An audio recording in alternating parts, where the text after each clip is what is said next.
교회는 이런 곳이어야 한다는 각자의 생각과 기대가 있죠. 이렇게 교회가 좀 됐으면 좋겠다. 그런데 내 생각과 기대대로 교회가 세워져서는 안 돼요. 성경에서 알려주신 대로 교회가 세워져야 될 것이다. 새로운 사역의 비전을 주시고 그것을 감당하는 교회가 되어가기를 바라시는 예수님의 뜻을 이루는 교회가 되어야 된다. 그래서 그것을 우리가 오늘 에베소서에서 주시는 말씀을 통해서 생각해 보려고 그러는 거예요. 에베소 교회는 바울이 3년이나 친히 목회했던 교회예요. 사도 바울이 전도 선교 여행을 다녔지만 3년 동안 목회한 그런 교회가 없어요. 그런데 3년이나 되는 그 기간 동안 친히 목회했던 교회고 바울이 애정을 쏟아부은 교회예요. 그들에게 믿음의 도리를 설명했고 십자가의 도를 가르쳤고 구원받은 자의 생활이 어떠해야 하는지를 세세하게 설명해 줬어요. 가정생활에 대한 일, 사회생활에 대한 윤리, 그리고 도덕을 가르쳐 주었어요. 그리고 주님의 몸된 교회를 어떻게 세워야 하는가를 알려줬어요. 그래서 그 지역을 떠나서 예루살렘에 가기 전에 에베소 교회의 장로들을 청해서 함께 만나서 마지막 석별의 정을 나누는 부분은 그 부분의 기록은요, 눈물 없이 보기 어려운 말씀이에요. 저는 그 말씀을 보면서 자꾸 눈물이 나요. 주 예수의 친히 말씀하신 바 주는 것이 받는 것보다 더 복이 있다 하심을 기억해야 할지니라. 그 말을 한 후에 다 같이 그 장로님들하고 사도 바울은 다 무릎을 꿇고 저희 모든 사람이 다 같이 기도하고 함께 기도하고 다 크게 울고 바울의 목을 안고 입을 맞추고 다시 그 얼굴을 보지 못하리라 한 말을 인해서 더욱 근심하고 배까지 그를 전송하니라.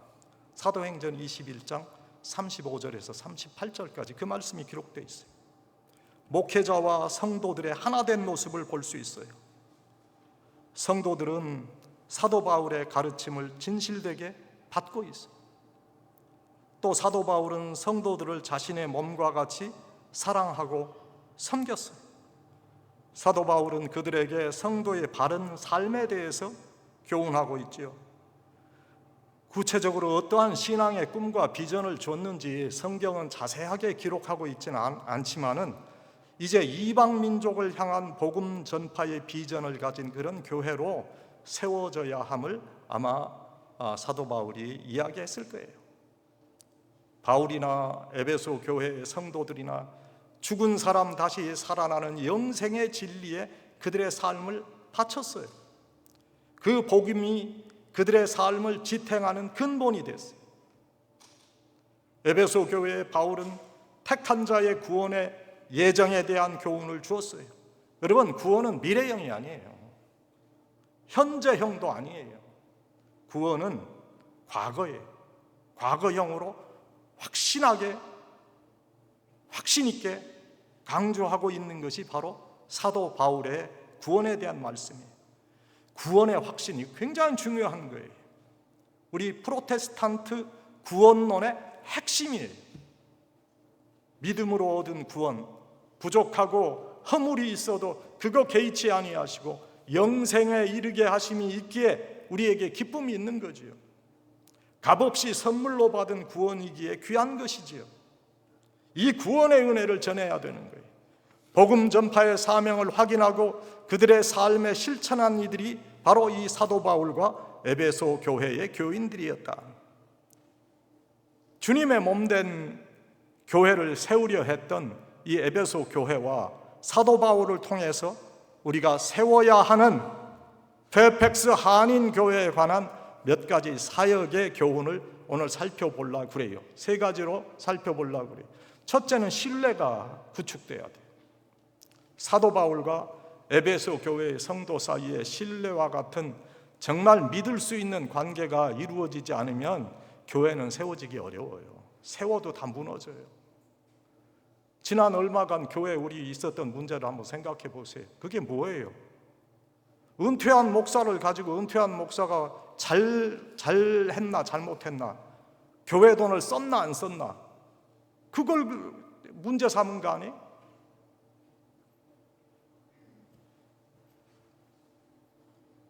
신뢰가 이루어져야 돼요. 우리 눈에 보이는 우리 교회 이 유형 교회보다 보이는 이런 유형 교회보다 보이지 아니하는 무형 교회를 세우는 것이 그렇게 중요한 거예요. 눈에 보이는 교회가 세워지려 해도 기초가 튼튼해야 되는데, 보이지 않는 무형 교회도 마찬가지예요. 교회의 기초는 상호 신뢰예요. 모든 사회 조직의 기본은 상호 신뢰에서 시작하는 거예요. 가정도 그렇고 크고 작은 단체도 그렇고 국가도 그렇고 각 사회의 집단은 그 구성원의 믿음을 바탕으로 존재하는 거예요. 구성원 간의 믿음이 실종된 그 공동체는 이름만 함께 사용할 뿐 이미 와해된 조직체가 되고 마는 거예요. 부부간에 서로 믿지 못해서 부인은 남편을 의심하고 남편은 부인을 거짓말하는 이로 여긴다면 더 이상의 부부관계는 이루어질 수 없어요. 제가 요즘의 세태에 대해서 또 여러분들도 혹시 그럴지 몰라요. 제가 생각하는 거는 부부는요, 통장을 같이 써야 돼요. 집도 부부의 공동 명의로 해야 돼요. 그게 부부지. 너는 너대로 써서 통장 갖고 나는 나대로 내 돈 쓰고, 그게 어떻게 부부입니까? 말만 부부지. 따로 주머니 차고 앉아가지고 부부라고 할 수 있어요? 신뢰가 없기 때문에 그런 거지.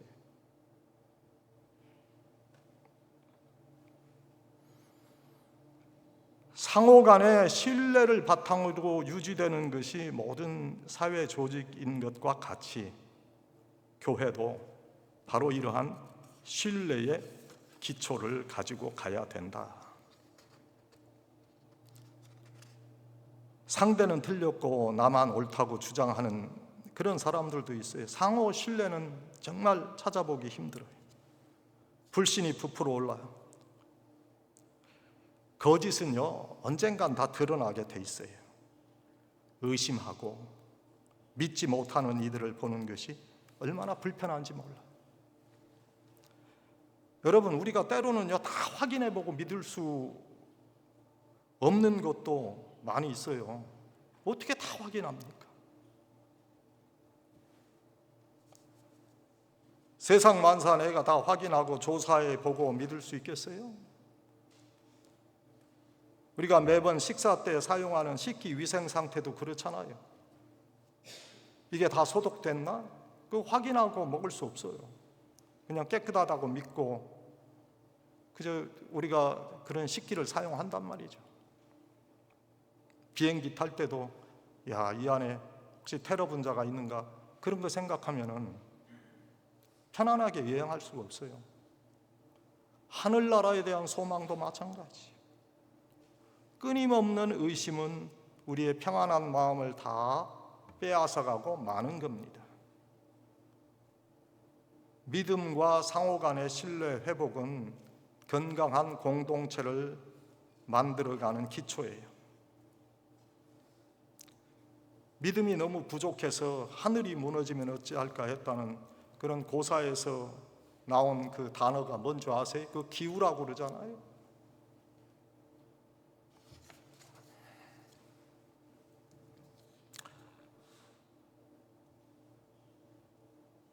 내 교회라는 그런 의식을 가지고 서로 믿고 서로 신뢰하고 그러면서 교회 공동체를 이루어가는 거예요. 그래서 때로는 그 믿고 그 공동체를 위해서 희생하는 거예요.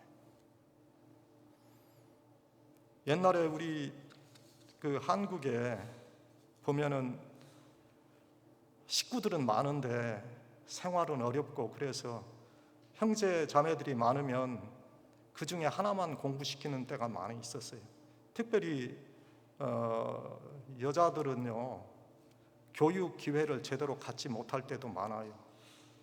그래서 동생 교육시키기 위해서 누나들이 희생한 그런 경우가 많이 있어요. 동생에 대한 사랑이 있으니까, 그리고 우리 가족을 세워야 된다는 믿음이 있으니까, 그리고 가정에 대한 사랑과 섬김의 마음이 있으니까, 그러니까 자기가 고생하는 거 생각하지 않고 날밤 새워서 공장에서 일하고 돈 모아가지고 동생 학비로 이렇게 보태게 하고 자신을 희생했던 그런 누나들이 많이 있어요. 우리는 그런 세대를 살았잖아요. 지금 나이 드신 분들 그런 누나들 없습니까? 자신은 공장에서 회사에서 날밤 새워 일하고 받은 돈으로 동생들 수업료 납부해 주었던 누나들이 있었어요. 그만큼 성숙한 거예요. 피로 맺어진 동기 간의 믿음이 어려운 희생을 감수케 한 거예요. 주님의 몸된 교회를 세우는 것도 마찬가지예요. 예수님의 십자가에서 흘리신 피를 나누어 가진 우리들도 이러한 한 몸 된 의식이 있어야 돼요.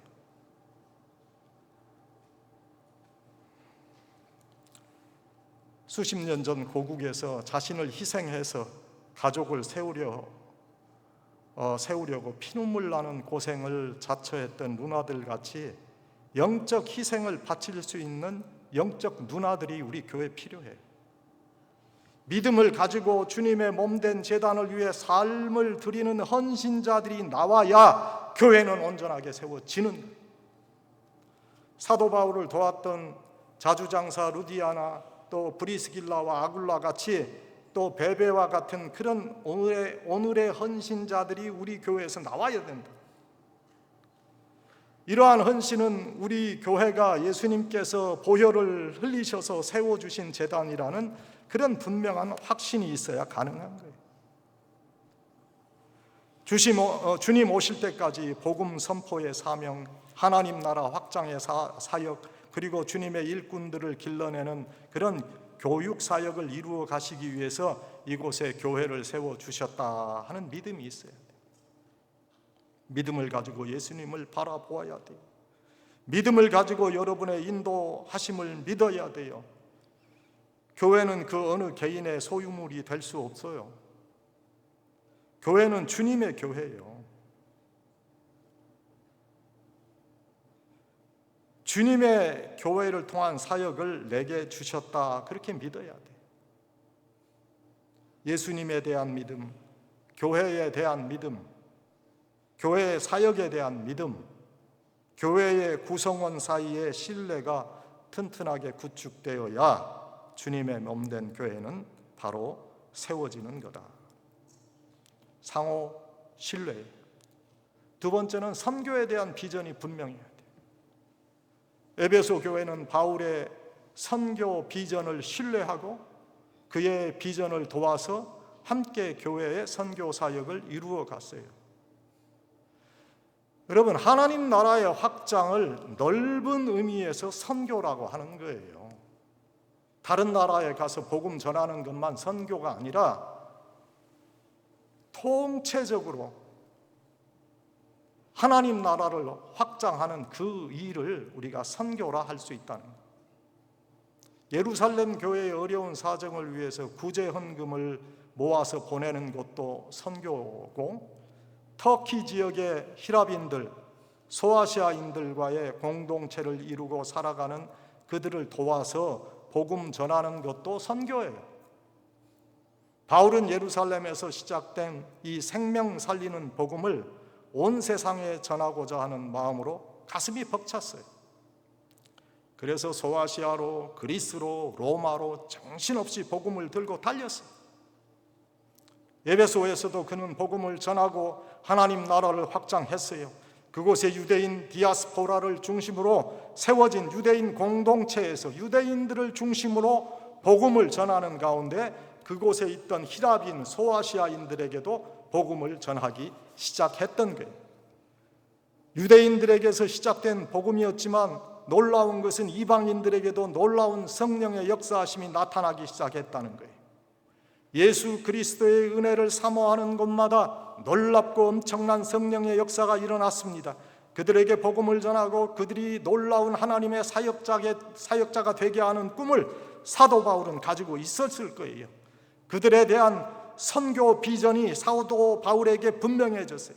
그 꿈과 비전을 이루어가면서 사도 바울의 마음속에 유대인들로부터 시작된 복음이지만 이방인들을 위한 구원의 역사가 분명해진 그때 후로는 더 이상 할례의 제약을 받아서는 안 된다고 생각했어요. 유대인들에게서 구원이 시작되었다고 해서 유대인들의 율법에 근거한 할례가 구원을 이루는 조건이라고 생각할 수 없었다는 거예요. 그는 이 문제를 예수님의 수제자였던 베드로를 비롯한 사도들과 의논하고 싶었어요.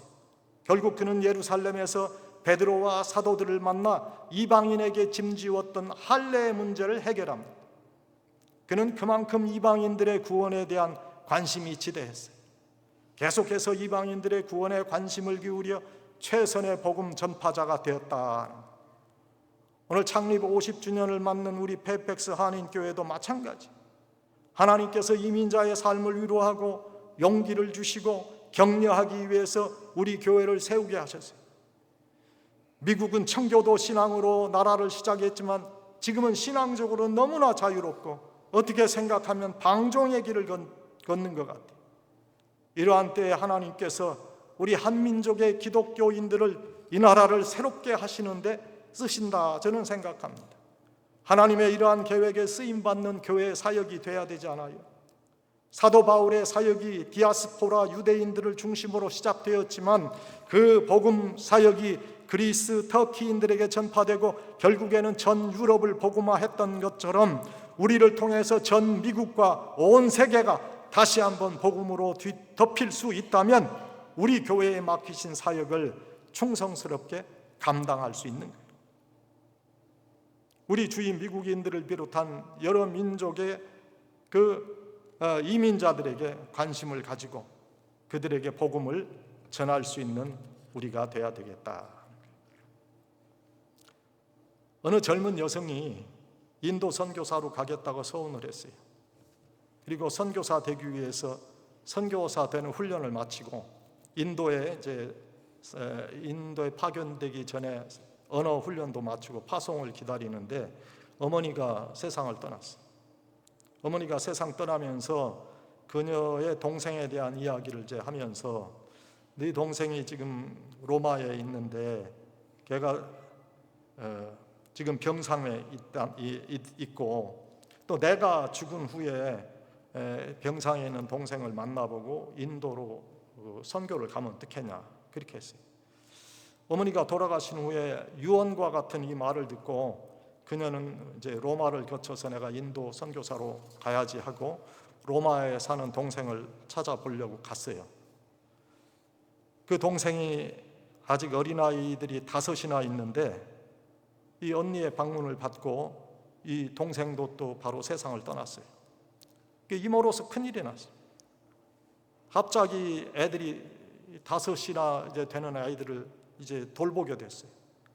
설상가상으로 그 아이들 아버지인 동생 남편도 사고로 세상을 떠났다 하는 거죠. 그래서 이 조카들을 어찌 해야 될까 생각하다가 이제 파송하는 선교부에 편지를 썼대요.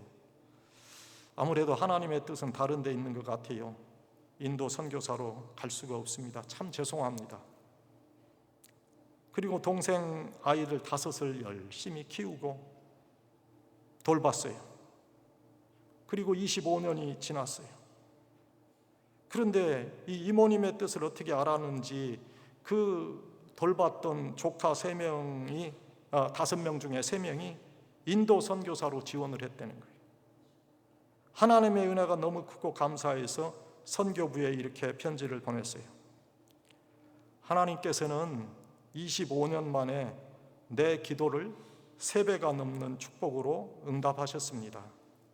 3명의 인도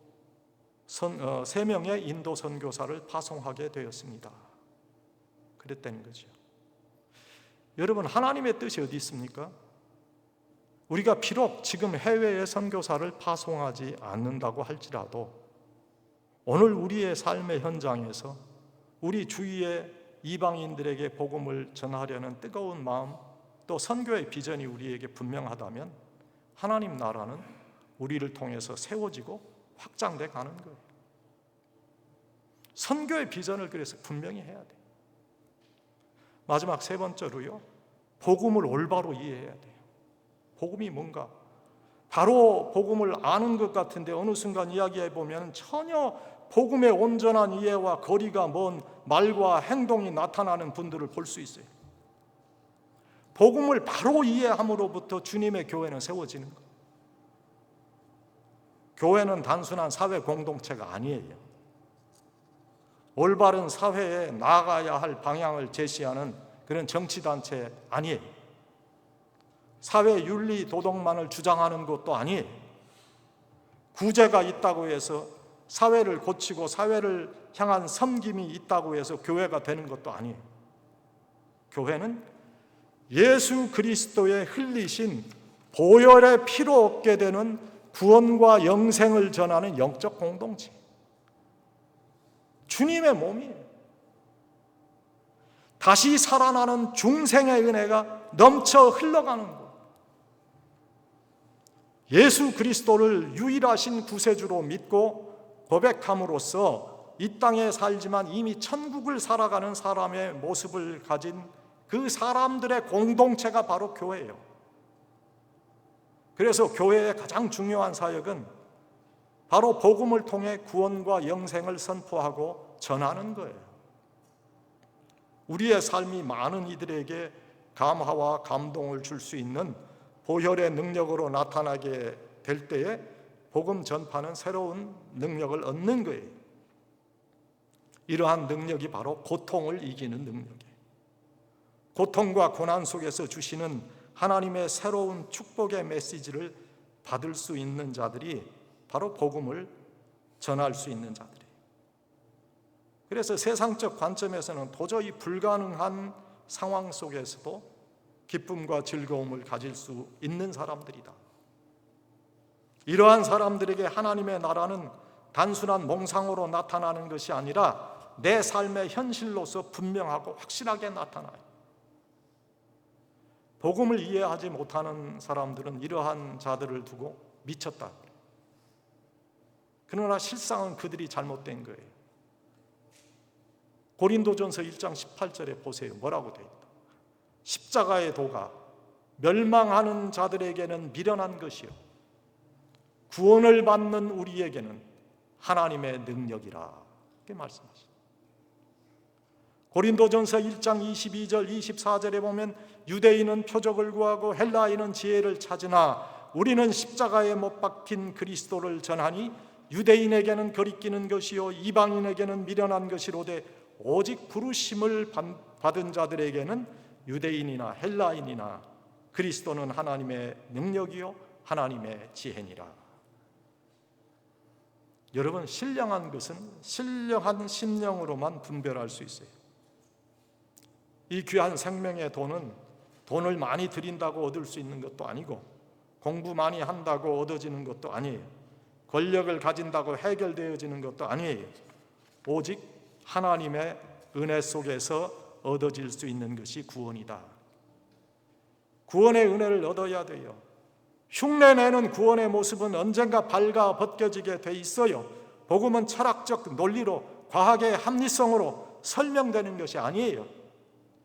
초월적이고 영적인 은혜를 사모할 때 비둘기같이 평화롭게 나에게 임하는 거예요.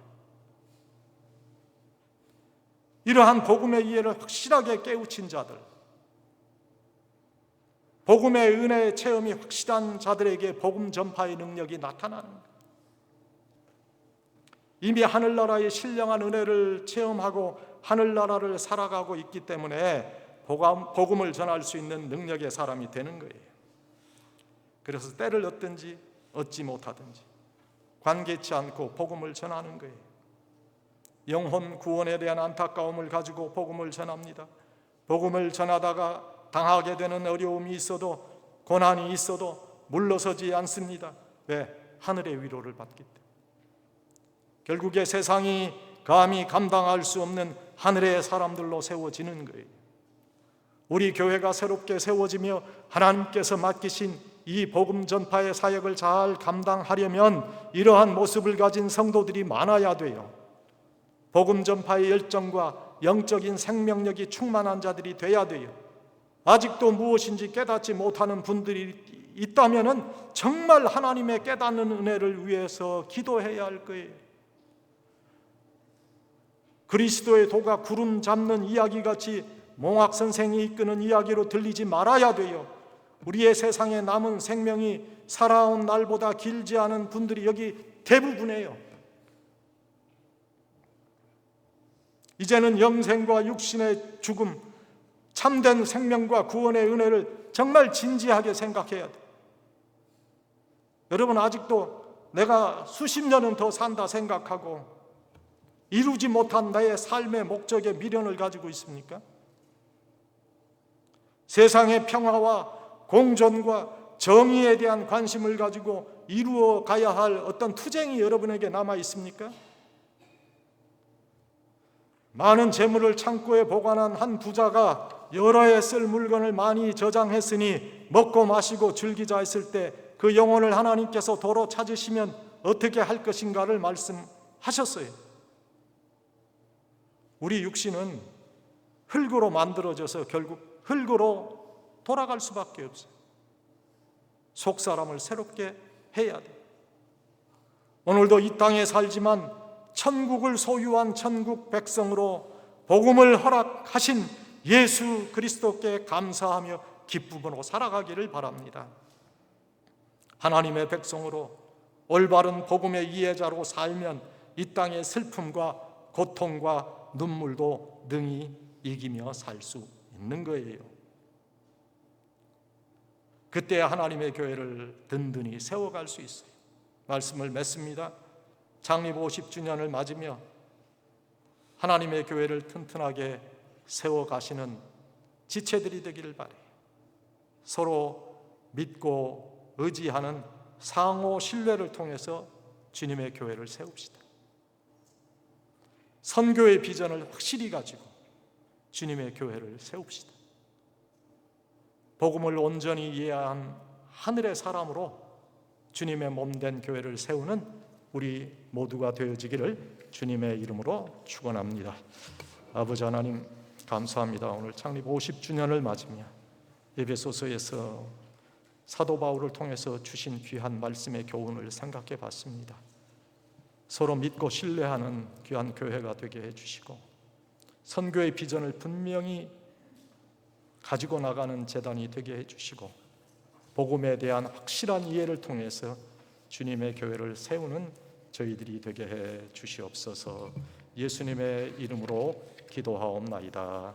아멘.